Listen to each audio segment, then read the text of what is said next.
પ્રકરણ 2 ભારતનો સાંસ્કૃતિક વારસો, પરંપરાઓ, હસ્ત અને લલિત કલા.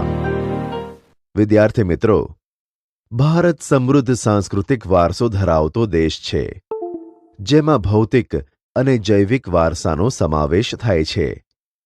બાળકને જન્મ સાથે જ મા બાપના શારીરિક અને માનસિક લક્ષણો મળે છે, જેને જૈવિક વારસા તરીકે આપણે ઓળખીએ છીએ. જ્યારે ઘર, જમીન, જાગીર કે સ્થાવર જંગમ મિલકત વારસામાં મળે, તેને આપણે ભૌતિક વારસા તરીકે ઓળખીએ છીએ. તે રીતે માનવી પોતાની આવડત, બુદ્ધિ, શક્તિ, કલા કૌશલ્ય દ્વારા જે કાંઈ મેળવે છે કે સર્જન કરે છે, તેને સામાન્ય રીતે સાંસ્કૃતિક વારસો કહેવાય. તે જ રીતે સમાજ જીવનમાં પૂર્વજો દ્વારા શરૂ થયેલી પરંપરાઓ, રૂઢિઓ, રીતરિવાજો અને એક વિશેષ પ્રકારની જીવનશૈલીને પણ આપણે સાંસ્કૃતિક વારસા તરીકે ઓળખીએ છીએ. તે ઉપરાંત આપણે બીજી બાબતો જેવી કે શિક્ષણ, ખેતી, વેપાર, રોજિંદા જીવન માટેના નીતિ નિયમો, ઉત્સવો, મનોરંજન, કલા કારીગરી, માન્યતાઓ, કૌશલ્યોનો સમાવેશ પણ તેમાં કરી શકીએ. ભારત એ વિશ્વનો પ્રાચીન દેશ હોવાના લીધે તેની ઉત્તમ પરંપરાઓ, સામાજિક મૂલ્યો, રૂઢિઓ, રીતરિવાજો, પરિવાર વ્યવસ્થા સાથેની ખાસિયત ધરાવતા સાંસ્કૃતિક વારસાનું જતન અને જાળવણી કરવાની આપણી ફરજ બની રહે છે. પ્રાચીન ભારતની 64 કલાઓ, જેમાં હસ્તકલા, કારીગરી, કસબ, હુન્નર, ચિત્ર, સંગીત, નાટ્યકલા અને નૃત્યકલા ઇત્યાદિ ગણાવી શકાય. આપણી પ્રાચીન મુદ્રાઓ પણ મૂલ્યવાન હતી. ભૂતકાળમાં વિદેશી પ્રવાસીઓ કે આક્રમકો માટે ભારતની સમૃદ્ધિ આકર્ષણનું કેન્દ્ર હતું. આજે ભારતના સાંસ્કૃતિક વારસાના પ્રતીક સમાન યોગ વિદ્યાનો સમગ્ર દુનિયાએ સ્વીકાર કર્યો છે અને તેના પરિણામ સ્વરૂપે સમગ્ર વિશ્વ 21મી જૂનના દિવસને વિશ્વ યોગ દિવસ તરીકે મનાવે છે. આ પ્રકરણમાં આપણે ભારતની વિવિધ પ્રકારની કલા કારીગરી વિશે પરિચય મેળવીશું. ભારતીય કસબીઓની કરામત. ભારતના સાંસ્કૃતિક વારસાનું સૌંદર્ય ભારતીય કારીગરો અને કસબીઓની હુન્નર પારંગતતામાં સમાયેલું છે. ભારતના ભાતીગળ જીવનને તેઓએ તેમની કલા કારીગરી અને હુન્નર ઉદ્યોગ દ્વારા કુશળતાથી વિકસાવેલ છે.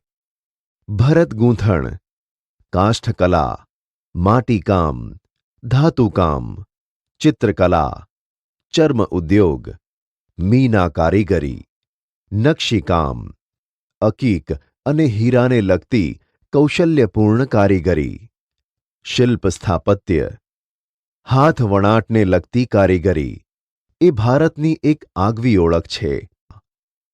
માનવ જીવન અને માટી વચ્ચે ઘણો જ પ્રાચીન સંબંધ રહ્યો છે. વ્યક્તિના જન્મથી મરણ સુધીની યાત્રા માટી સાથે જોડાયેલી રહે છે.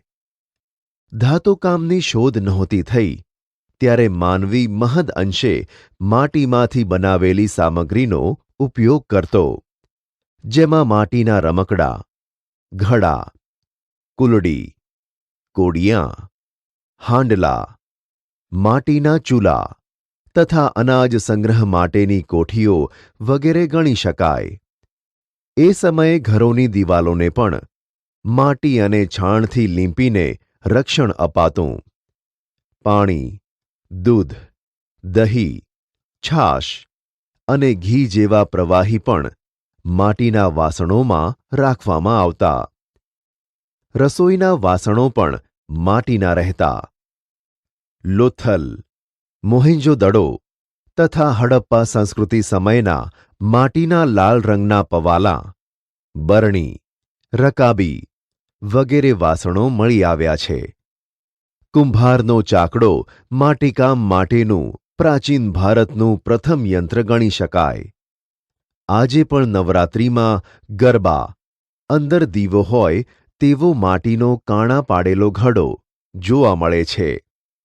કાચી માટી અને કાચી માટીમાંથી પકવેલા ટેરાકોટા વાસણો તેમજ વસ્તુઓનું ઉત્પાદન કરવા માટે ભારત પ્રાચીન કાળથી જાણીતું છે, જેનો ખ્યાલ આપણને દક્ષિણ ભારતના નાગાર્જુન કોંડા અને ગુજરાતના મહેસાણા જિલ્લામાં આવેલા લાંઘણજમાંથી મળી આવેલા હાથથી બનાવેલા માટીના વાસણોના જૂના અવશેષોના આધારે મળે છે. વણાટ કલા. રૂની પૂણીમાંથી તાંતણા ખેંચવા સાથે તેને વળ ચડાવી એકબીજાની પકડમાં જોડી લાંબો દોરો તૈયાર કરવાની કળાને કાંતણ કહે છે.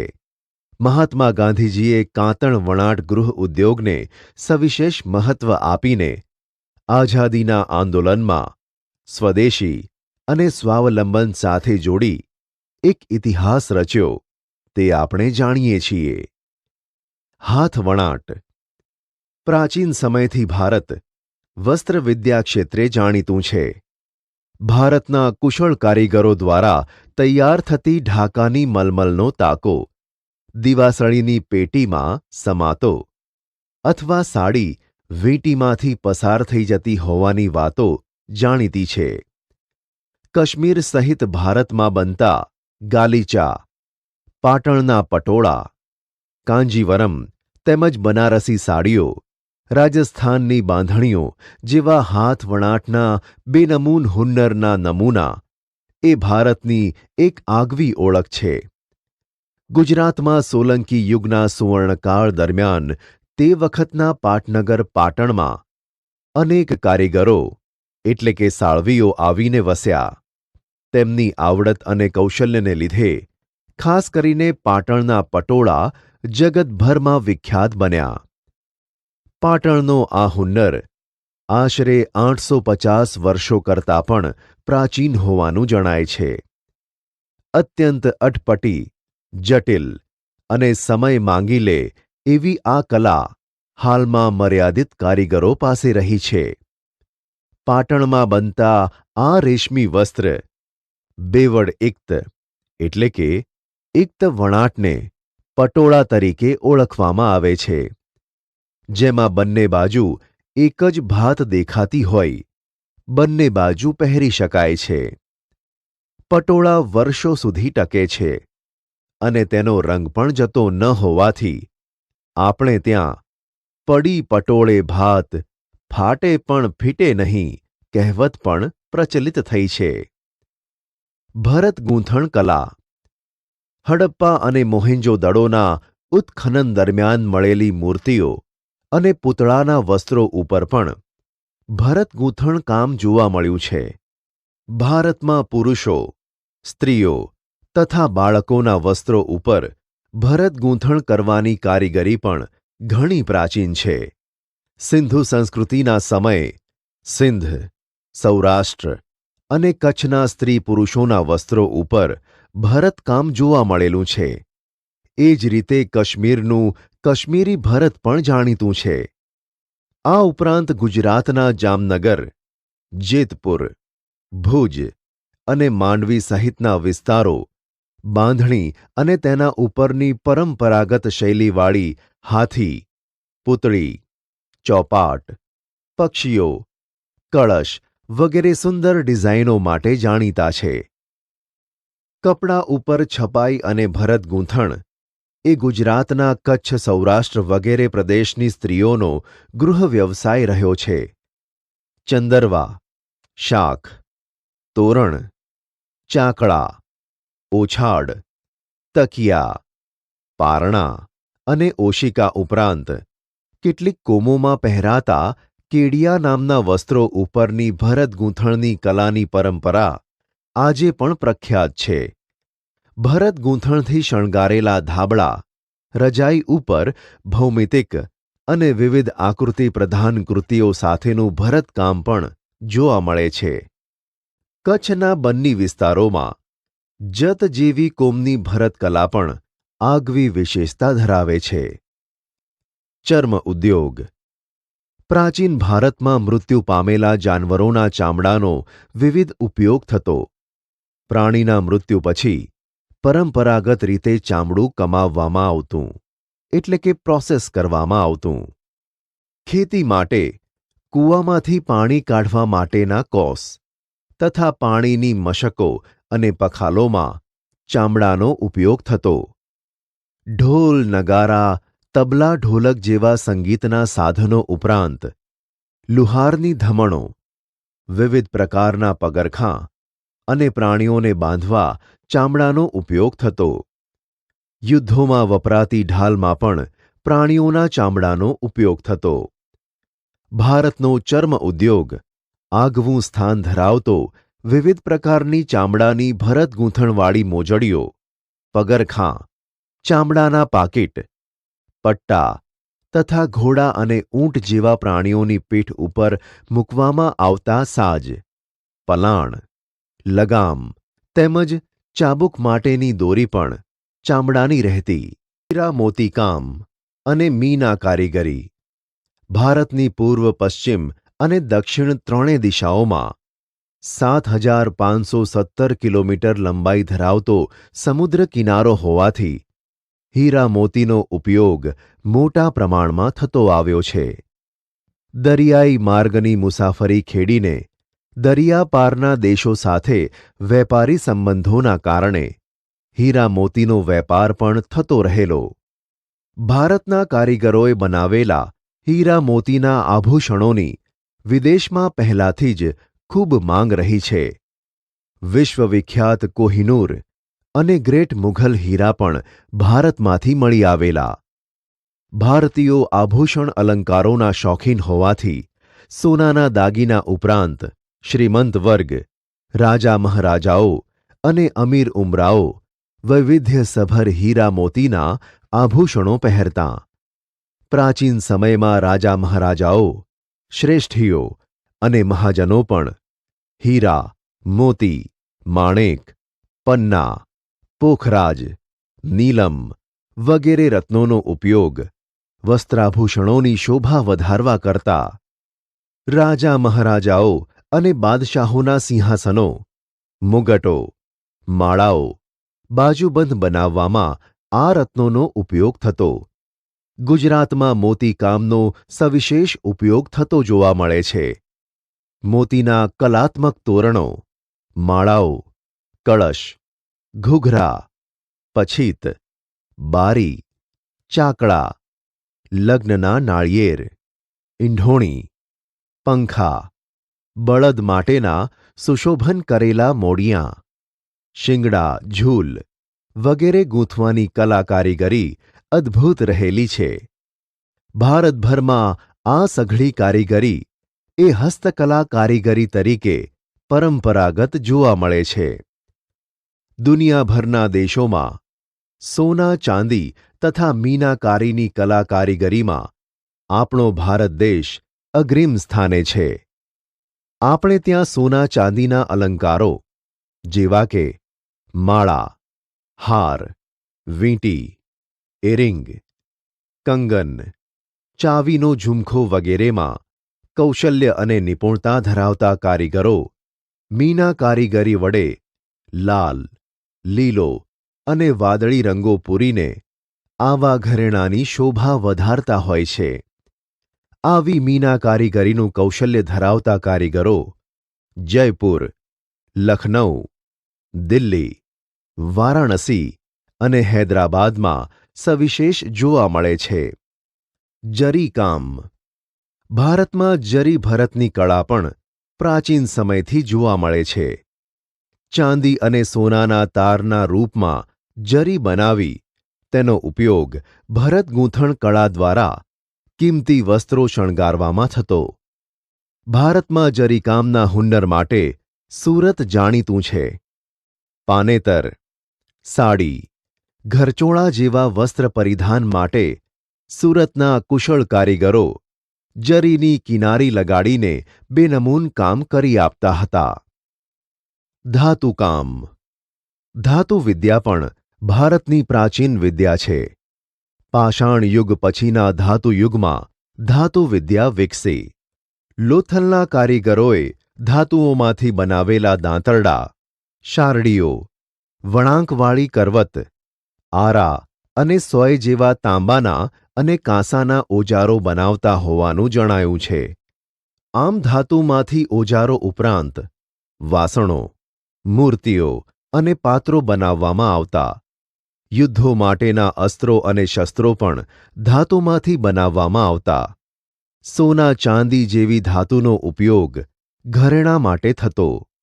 તાંબુ, પિત્તળ, કાંસુ જેવી ધાતુઓનો ઉપયોગ વાસણો અને મૂર્તિઓ બનાવવામાં થતો, જ્યારે લોખંડનો ઉપયોગ ઓજારો અને હથિયારો બનાવવામાં થતો હતો. કાષ્ઠકલા. માનવ જીવનનો સંબંધ શરૂઆતથી જ વૃક્ષ અને વનરાજી સાથે જોડાયેલો છે. પ્રારંભમાં બળતણ તરીકે અને સમયાંતરે ઓજારો, ભવનો અને મકાનોના બાંધકામમાં લાકડાનો ઉપયોગ થતો ચાલ્યો. ક્રમશઃ લાકડાની મૂર્તિઓ, બાળકો માટેના રમકડાં, સોગઠાં, થાંભલીઓ, બારી બારણાં, ગોખ, અટારીઓ, સિંહાસનો, ખુરશીઓ, જાળીઓ એ રીતે કાષ્ઠકલા કોતરણીનો વિકાસ થતો રહ્યો. ગુજરાતમાં સંખેડાનું ફર્નિચર, લાકડાના હિંચકા તથા ઈડરના રમકડાં જાણીતા છે. જડતરકામ. અલંકારો અને જડતરકામની કલા ભારતની એક પ્રાચીન કલા છે. ભારતના રાજાઓ, સમ્રાટો, અન્ય શાસકો અને તે સમયના શ્રીમંતો વગેરે જે સુવર્ણ અલંકારો ધારણ કરતા, તેમાં હીરા, મોતી, માણેક જેવા કિંમતી રત્નોને ગળાના હાર, બાજુબંધ, કડા, મુગટ, દામણી, વીંટી, નથણી, કાપ વગેરેમાં જડીને ધારણ કરતા. વિશેષ નિપુણતા ધરાવતા કારીગરો આવી જડતર કલામાં પ્રવીણ હતા. રાજસ્થાનનું બીકાનેર ઘરેણાંના જડતર કામ માટે જાણીતું છે. અકીક કામ. અકીક એ ભારતની કેટલીક નદીઓના ખીણ પ્રદેશમાંથી મળી આવતો એક પ્રકારનો કિંમતી પથ્થર છે. તેમાં અકીક, ચકમક અને અર્ધપારદર્શક સુંદર રાતો પથ્થર એટલે કે કાર્નેલિયન એ મુખ્ય છે. ખાસ કરીને સિલિકા મિશ્રિત ભૂરા કે સફેદ રંગના એટલે કે કેલ્સિડોનિક પથ્થરોને અકીક તરીકે ઓળખવામાં આવે છે. ગુજરાતમાં સુરત, ખંભાત, અમદાવાદ અને રાણપુર વિસ્તારોમાં જુદા જુદા આકારના અકીકના પથ્થરો મળી આવે છે. અકીકના પથ્થરોને અલંકારોમાં જડવા માટે ખંભાત મોકલવામાં આવે છે. ખંભાતના કારીગરો અકીકના પથ્થરો ઉપર પહેલ પાડવાની અને અન્ય પ્રક્રિયા કરી તેને તેનો વિવિધ અલંકારોમાં જડવા પાત્ર બનાવે છે, અથવા અકીકના પથ્થરોની માળા કે મણકા તૈયાર કરે છે. ચિત્રકલા. ચિત્રકલાનું સ્થાન વિવિધ કલાઓમાં અગ્રીમ સ્થાને છે. રંગ અને રેખાઓ દ્વારા કલા અને સૌંદર્યનું રસપાન કરાવતી ચિત્રકલામાં પ્રકૃતિના જડ અને ચૈતન્ય સ્વરૂપોમાં રહેલા વિવિધ ભાવોનું દર્શન કરાવવાની ક્ષમતા રહેલી છે. આશરે 5000 વર્ષ જૂની હડપ્પીય સંસ્કૃતિના અવશેષોમાંથી ભારતીય ચિત્રકલાના પુરાવા મળી આવ્યા છે. પુરાતત્વ ખાતા દ્વારા વખતો વખત થતા ઉત્ખનનોમાં પણ ભારતની ચિત્રકલાના નમૂના મળી આવે છે. પાષાણ યુગના આદિમાનવના ગુફાચિત્રોમાં પશુ પક્ષીઓના આલેખનો જોવા મળે છે. હડપ્પાના લોકો માટીના વાસણો ઉપર ફૂલ છોડ અને ભૌમિતિક રેખાંકનોની ભાત પાડતા હતા. મધ્યપ્રદેશના હાથી, ગેંડો, હરણ ઇત્યાદિ ચિત્રો નોંધપાત્ર છે. અજંટા ઇલોરાના ચિત્રો ભારતીય ચિત્રકલાના અજોડ નમૂના છે. ભારતમાં પારંપરિક રીતે મંગળ પ્રસંગોએ સ્વસ્તિક, કલશ, ગણેશના ચિત્રો દોરવાની અને કેટલાક વિસ્તારોમાં રંગોળી પૂરવાની પ્રથા પણ ઘણી જૂની છે. ભારતની લલિત કલાઓ, ગાયન, વાદન, નર્તન અને વિવિધ પાત્રોની વેશભૂષા ધારણ કરી કોઈ કથા કે પ્રસંગ ભજવવો એટલે કે નાટક કરવું એ ભારતીય સંસ્કૃતિની વિશેષતા રહી છે. રામાયણ, મહાભારત જેવા મહાન ગ્રંથો અને અન્ય ભારતીય સાહિત્યના આધારે મનોરંજન સાથે લોક સંસ્કાર આપવાનું કાર્ય લાંબા સમયથી ભારતમાં ચાલતું આવ્યું છે, જેનો ઊંડો અભ્યાસ રસપ્રદ છે. સંગીત કલા. ભારતીય સંગીત વિશ્વના અન્ય દેશોથી સ્વર, લય અને તાલની દ્રષ્ટિથી અલગ તરી આવે છે. આપણા 4 વેદો પૈકી સામવેદ એ સંગીતને લગતો વેદ ગણાય છે. સામવેદની ઋચાઓ પણ સંગીત સાથે તાલબદ્ધ રીતે ગાવાની હોય છે. સંગીતમાં ગાયન અને વાદન બંનેનો સમાવેશ થાય છે. સા, રે, ગ, મ, પ, ધ, ની એ સંગીતના મુખ્ય 7 સ્વર છે. આપણા સંગીતને મુખ્યત્વે શાસ્ત્રીય સંગીત અને લોકસંગીત એમ 2 ભાગમાં વહેંચી શકાય. સંગીતના મુખ્ય 5 રાગો શ્રી, દીપક, હિંડોળ, મેઘ અને ભૈરવી એ ભગવાન શંકરના પંચમુખેથી ઉત્પન્ન થયા હોવાનું મનાય છે. પ્રાચીન ભારતમાં સંગીત સંબંધી ઘણા ગ્રંથો લખાયા છે, જેમાંના સંગીત મકરંદ, સંગીત રત્નાકર અને સંગીત પારિજાતનો પરિચય આ મુજબ છે. સંગીત મકરંદ.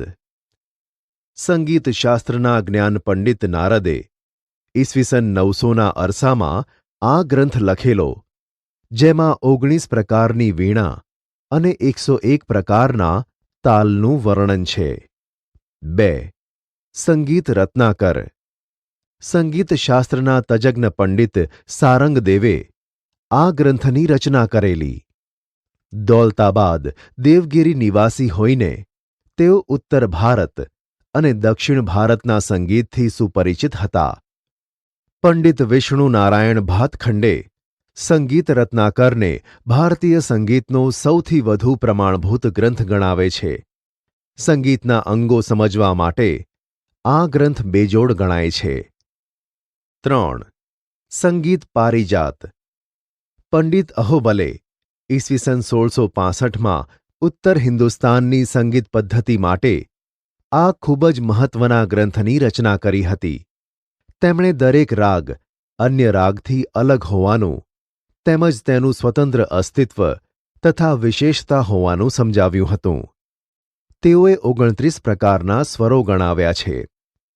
અલાઉદ્દીન ખલજીના સમયના અમીર ખુશરો શાયરી અને સંગીતના પ્રદાનને લીધે તૂતીએ હિન્દ તરીકે વિખ્યાત થયા હતા. ભારતમાં 15મી અને 16મી સદીમાં થયેલા ભક્તિ આંદોલન સમયના સુરદાસ, કબીર, તુલસીદાસ, ચૈતન્ય મહાપ્રભુ, મીરાબાઈ અને નરસિંહ મહેતાના ભજનો અને કીર્તનોથી ભારતમાં એક ભક્તિમય વાતાવરણ ઊભું થયું હતું. 15મી સદીમાં સ્વામી હરિદાસના શિષ્ય બૈજુ બાવરા અને તાનસેન જેમ એ જ સમયના આપણા ગુજરાતની સંગીત બેલડી કન્યાઓ તાના અને રીરીનું નામ પણ ગણાવી શકાય. નૃત્ય કલા. નૃત્ય શબ્દની વ્યુત્પત્તિ મૂળ સંસ્કૃત શબ્દ નૃત એટલે કે નૃત્ય કરવું ઉપરથી થઈ છે. નૃત્ય એ તાલ અને લય સાથે સૌંદર્યની અનુભૂતિ કરાવે છે. નૃત્ય કલાના આદિદેવ ભગવાન શિવ નટરાજ મનાય છે. નટરાજ શિવે પૃથ્વીવાસીઓને નૃત્ય કલા શીખવવા માટે સ્વર્ગમાંથી પૃથ્વી પર આ કલા સર્વપ્રથમ લાવ્યા હોવાની માન્યતા છે.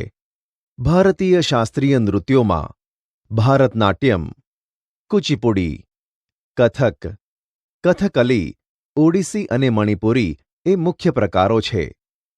ભરતનાટ્યમ.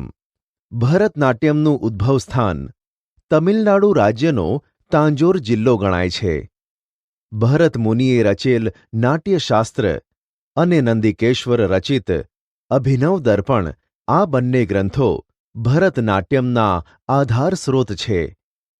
મૃણાલિની સારાભાઈ, ગોપીકૃષ્ણ ઉપરાંત ફિલ્મ ક્ષેત્રની જાણીતી અભિનેત્રીઓ વૈજયંતીમાલા અને હેમા માલિની પણ આ પ્રાચીન પરંપરાનો વારસો જાળવનારાઓમાં ગણાય છે. કુચીપુડી નૃત્ય શૈલી. આ નૃત્યની રચના 15મી સદીના સમયમાં થઈ છે. મુખ્યત્વે સ્ત્રી સૌંદર્યના વર્ણન ઉપર આધારિત અને સ્ત્રીઓ અને પુરુષો બંને દ્વારા કરાતા કુચીપુડી નૃત્યમાં ભારતીય નૃત્યની પાયાની મુદ્રાઓ વણી લેવામાં આવી છે. આ નૃત્ય આંધ્રમાં વિશેષ પ્રચલિત છે. ગુરુ પ્રહલાદ શર્મા, રાજા રેડ્ડી, યામિની રેડ્ડી, શોભા નાયડુ વગેરે જાણીતા નર્તકોએ આ શૈલીના પ્રાચીન વારસાને વિખ્યાત બનાવ્યો છે. કથકલી. કથકલી એ કેરળ રાજ્યનું પ્રચલિત નૃત્ય છે. કથકલી શબ્દ પૌરાણિક મહાકાવ્યો, મહાભારતના પ્રસંગો અને સંસ્કૃત મલયાલમ મિશ્રિત નાટકો પાછળથી કથકલી કહેવાયા. કથકલીની વેશભૂષા ઘેરદાર સુંદર કપડાવાળી હોય છે અને તેના પાત્રોને ઓળખવા માટે તેમના ચહેરા ઉપરના વિશિષ્ટ ચિત્રામણ એટલે કે મુખાકૃતિને સમજવું પડે છે.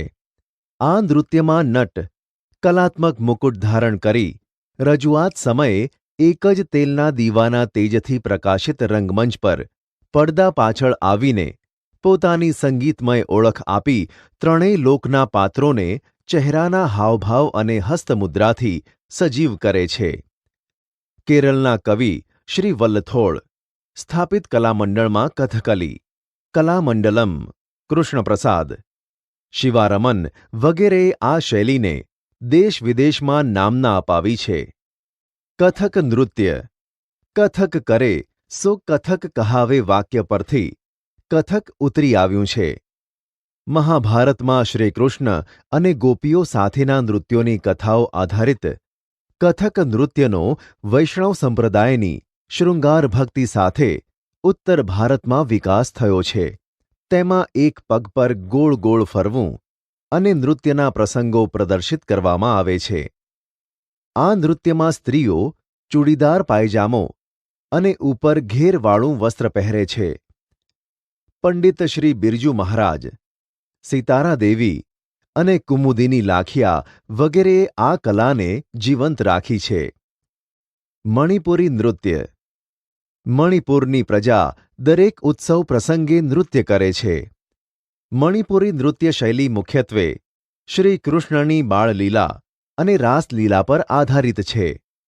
મણિપુરી નૃત્યના લાસ્ય અને તાંડવ એમ 2 પ્રકાર છે. આ નૃત્ય વખતે રેશમનો બ્લાઉઝ પહેરીને કમરે પટ્ટો બાંધવામાં આવે છે તથા નીચે ઘેરદાર લીલા રંગનો ચણિયો કુમીન પહેરવામાં આવે છે. ગુરુ આમોબી સિંહ આતોમ્બો સિંહ, ગુરુ બિપિન સિન્હા, નયના ઝવેરી, નિર્મલ મહેતા વગેરેએ આ નૃત્યને દેશ વિદેશમાં નામના અપાવી છે. નાટ્યકલા. મનોરંજન સાથે સંસ્કાર એ ભારતીય નાટ્યકલાની વિશેષતા રહી છે.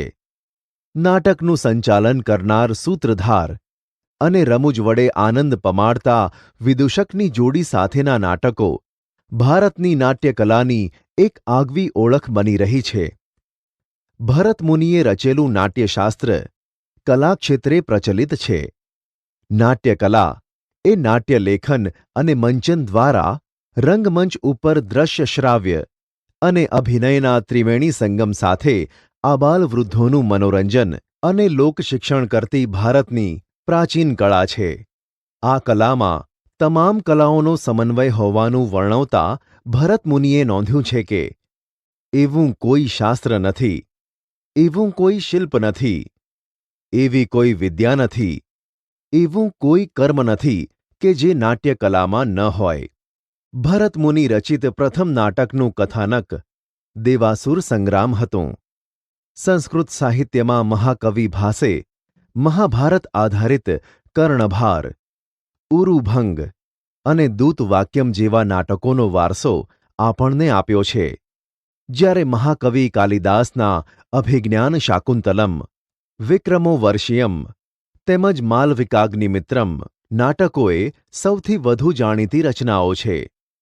આ ઉપરાંત પ્રાચીન સમયમાં નાટ્યકલા ક્ષેત્રે અનેક નાટ્યકારો થયા, જેમણે સંસ્કૃત નાટ્યકલાને સમૃદ્ધ બનાવી. ગુજરાતની નાટ્યકલાઓમાં જયશંકર સુંદરીનું નામ મોખરે ગણાય. આ ઉપરાંત અમૃત નાયક, નંદબત્રીસી નાટકના બાપુલાલ નાયક, પ્રાણસુખ નાયક, દીના પાઠક, જશવંત ઠાકર, ઉપેન્દ્ર ત્રિવેદી, પ્રવીણ જોશી, સરિતા જોશી, દીપક ઘીવાલા વગેરેનો ફાળો પણ નોંધપાત્ર ગણાય. દેશી નાટક સમાજ અને અન્ય નાટ્ય સંસ્થાઓનો ફાળો પણ નોંધવો રહ્યો. ભવાઈ. શાસ્ત્રકારોએ ભવાઈને ભાવપ્રધાન નાટકો કહ્યા છે. ભવાઈ એ અસાઇત ઠાકર દ્વારા શરૂ કરાયેલ ગુજરાતની આશરે 700 વર્ષ જૂની વિશિષ્ટ પ્રકારની નાટ્યકલા છે. સસ્તા ખર્ચે લોકશિક્ષણ સાથે મનોરંજન કરતી આ નાટ્યકલાને સોલંકી યુગમાં પ્રોત્સાહન અપાયું. મોટે ભાગે પડદા વિના ભજવાતા નાટકો, હળવી શૈલીની રમૂજો અને ભૂંગળ વાદ્ય સાથે સંગીત પ્રધાન નાટકો અને વેશ જેવા કે રામદેવનો વેશ, ઝંડા ઝૂલણનો વેશ, કજોડાનો વેશ વગેરે ભવાઈની વિશેષતા રહી છે. ભવાઈના વિષયવસ્તુમાં સામાજિક કુરિવાજોના પ્રતિકારનો પણ સમાવેશ થાય છે. ગુજરાતમાં કન્યા કેળવણી, બેટી બચાવો જેવા કાર્યક્રમો માટે રંગલા રંગલી જેવા પાત્રો સાથે ભવાઈ નાટ્ય પ્રયોગો યોજાય છે. ભવાઈ ભજવનાર ભવાયાઓ ભૂંગળ વગાડી માતાજીની સ્તુતિ કરતા હોય છે. ગુજરાતના લોકનૃત્યો. ગુજરાતના ઉત્સવપ્રિય પ્રજાની વિવિધ કોમો અને જાતિઓમાં રૂઢિઓ, રીતરિવાજો અને પરંપરાઓ મુજબના લોકનૃત્યો જોવા મળે છે. આવા નૃત્યોમાં આદિવાસી લોકનૃત્યો, ગરબા, રાસ તથા અન્ય લોકનૃત્યો ગણાવી શકાય. તહેવારો, લગ્ન પ્રસંગો, મેળા વગેરે પ્રસંગોએ આવા નૃત્યો જોવા મળે છે. આદિવાસી નૃત્યો. ગુજરાતના આદિવાસીઓમાં હોળી અને બીજા તહેવારો, લગ્નો, દેવી દેવતાઓને ખુશ કરવા માટે અને મેળાઓમાં નૃત્યો જોવા મળે છે. મોટાભાગના નૃત્યો વર્તુળાકારે ફરતા ફરતા ઢોલ અને રૂઢિ મુજબના મંજીરા, થાપી, તુર, સુર, પાવરી, તંબુરા વગેરે વાજિંદ્રો સાથે સ્થાનિક બોલીમાં ગાવાની સાથે જોવા મળે છે. આવા નૃત્યોમાં ચાળો તરીકે જાણીતા નૃત્યમાં મોર, ખિસકોલી, ચકલી જેવા પક્ષીઓની નકલ હોય છે. ડાંગમાં પણ આવો માળીનો ચાળો તથા ઠાકરિયા ચાળો નૃત્ય જોવા મળે છે. જ્યારે ભીલ અને કોળી જાતિઓમાં શ્રમહારી ટિપ્પણી નૃત્યમાં જાડી લાકડી નીચે લાકડાના ટુકડા જડીને જમીન ઉપર અથડાવી તાલ દ્વારા સમૂહ નૃત્ય કરવામાં આવે છે. ગરબા. ગરબો શબ્દ ગર્ભદીપ ઉપરથી બન્યો છે. ઘડાને કોરાવીને તેમાં દીવો મૂકવો અને એની ચોમેર કે તેને માથે મૂકી ગોળાકારે નૃત્ય કરવું તે ગરબો. સમગ્ર ગુજરાત રાજ્યમાં નવરાત્રિ આસો સુદ 1થી આસો સુદ 9, ક્યાંક સુદ 10 કે શરદ પૂનમ દરમિયાન ગરબા રમાય છે. આદ્યશક્તિ મા જગદંબાની પૂજા અને આરાધનાના આ પવિત્ર પર્વે ગરવી ગુજરાતણો માતાજીના ગરબા ગાય છે. સામાન્ય રીતે ચોક કે મેદાનની વચ્ચે માતાજીની માંડવી હોય અને તેને ફરતા વર્તુળાકારે મોટે ભાગે તાળીઓના તાલે અને ઢોલના ધબકારે ગરબા ગવાય છે. સામાન્ય રીતે ગરબામાં ગરબા ગવડાવનાર અને ઝીલનારા અને ઢોલના તાલે ગીત, સ્વર અને તાલ મેળવી 1 તાળી, 2 તાળી અને 3 તાળી અને ચપટી સાથે હાથના હિલોળા સાથે ગરબા ગાય છે. ગુજરાતમાં ગરબા ઉપરાંત ગવાતી ગરબીનો સંબંધ મહદ અંશે શ્રીકૃષ્ણ ભક્તિ સાથેનો છે. ગુજરાતી કવિ દયારામે ગોપી ભાવે શ્રીકૃષ્ણ પ્રેમની રંગભરી ગરબીઓ રચી ગુજરાતી સ્ત્રીઓના કંઠને ગુંજતો કરી દીધો. રાસ. રાસ એટલે ગોળાકારે ફરતા ફરતા નૃત્ય સાથે ગાવું તે. આપણે ત્યાં શ્રીકૃષ્ણ ભગવાને ભક્ત નરસિંહ મહેતાને રાસલીલા બતાવી હતી તેવી કથા છે. ગુજરાતમાં મોટે ભાગે નવરાત્રિ તથા જન્માષ્ટમી જેવા તહેવારોએ રાસ રમાય છે. દાંડિયા રાસ એ રાસનો એક પ્રકાર છે, પરંતુ ગાગર કે હાંડો લઈને પણ રાસ કરાતા હોય છે. વૈષ્ણવ સંપ્રદાયની અસર વધતાં રાસ વધુ લોકપ્રિય બન્યા છે. રાસ રમવા સ્ત્રીઓ ભરત ભરેલા ચણિયાચોળી અને પુરુષો કેડિયા ધોતીનો પરંપરાગત પોશાક પહેરે છે. ગુજરાતના અન્ય નૃત્યો. 1. ગોફ ગૂંથન નૃત્ય. ગુજરાતના આ નૃત્યમાં ઢોલ વગેરેના સંગીતના તાલે માંડવો, થાંભલો કે વૃક્ષ સાથે દોરી બાંધી તેના છેડા નીચે સમૂહમાં ઊભેલા નાચનારા પકડીને એક હાથમાં છેડો અને બીજા હાથમાં દાંડીઓ વેલ આકારે એક અંદર અને એક બહાર એમ ગોળ ફરતા જઈ ગૂંથણી બાંધે છે અને છોડે છે. 2. સીદીઓનું ધમાલ નૃત્ય. મૂળ આફ્રિકાના અને ગીરની મધ્યમાં હાલના જાંબુરમાં વસેલા સીદી લોકોનું આ નૃત્ય છે. મશીરા એટલે કે નાળિયેરના કોચલામાં કોડીઓ ભરી તેની ઉપર કપડું બાંધી તાલબદ્ધ ખખડાવવાની સાથે મોરપીંછનું ઝુંડ અને નાના નાના ઢોલકા સાથે ગોળાકાર ફરીને ગવાતું આ નૃત્ય છે. હો હોના આરોહ અવરોહ સાથે ગવાતા આ નૃત્યમાં પહાડો અને જંગલમાં ઘેરા પડછંદો ઉઠતા હોય તેવું લાગે છે. પશુ પક્ષીઓના અવાજની નકલ કરતા સમૂહમાં નૃત્ય કરે છે. 3. મેરાયો નૃત્ય, પઢાર નૃત્ય તથા કોળીઓ અને મેરના નૃત્યો.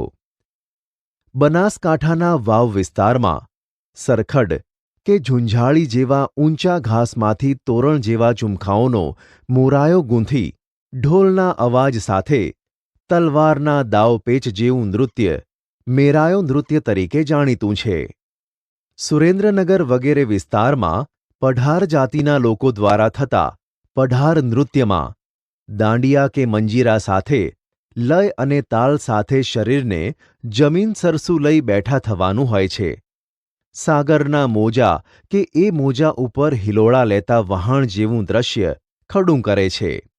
સૌરાષ્ટ્રના કોળીઓના કોળી નૃત્યમાં તેઓ માથે મધરાસીઓ, આંટિયાળી ગોળ પાઘડી અને તેને છેડે આભલા ભરેલું લીલા પટ્ટાનું બાંધણું અને કેડે રંગીન ભેટ પહેરીને આ નૃત્ય કરે છે. તે જ રીતે સૌરાષ્ટ્રના મેર તથા ભરવાડ જાતિના નૃત્યો પણ જાણીતા છે. આમ આ પ્રકરણમાં આપણે કરેલ અગાઉની ચર્ચા મુજબ ભારતની સંસ્કૃતિ સર્વવ્યાપક અને સર્વસમાવેશક હોવાનું જોવા મળેલ છે. પ્રાચીન કાળથી શરૂ કરી સાંપ્રત સમય સુધી વિવિધ જાતિઓના આગમન અને થયેલા પરિવર્તનો મુજબ હસ્તકળા, ગૃહકારીગરી અને ચિત્રકળા તેમજ નૃત્યકળા સહિતની વિવિધ લલિત કલાઓ વિકસી છે. એ ભારતના વૈવિધ્યપૂર્ણ વારસાના દર્શન કરાવે છે અને વિશ્વમાં ભારતની અમીટ છાપ છોડે છે.